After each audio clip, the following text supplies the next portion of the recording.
undoubtedly one of the most interesting and fiercely independent American directors working today, Gregg Araki made his mark in 1992 with his first feature film, The Living End. A poster child of the 90s queer cinema, his films are always edgy and unconventional and centered around the lives of adolescents. His better-known movies include The Doomed Generation, Smiley Face, and Mysterious Skin.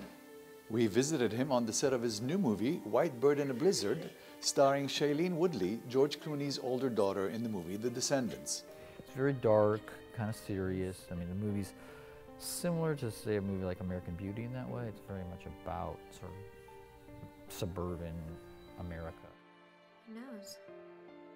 Random, right? When she woke up, she was like all confused. I play a woman named, or I guess she's an adolescent, named Katrina Connors. She goes by Kat, and she's kind of your typical angsty teenager when you first meet her.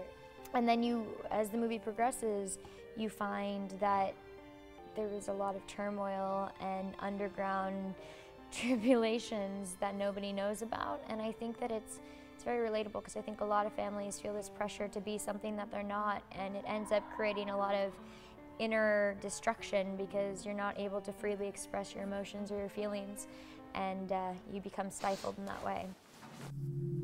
I mean, one of the things about this story that really attracted me was this perspective is that of a teenage girl, but the parts for the adult, she lives in this world of, you know, she has her friends, but then she also interacts with this sort of universe of adults, meaning her family, her mother and father, and they have a very sort of tense and dysfunctional relationship, but also to me, a very universal relationship.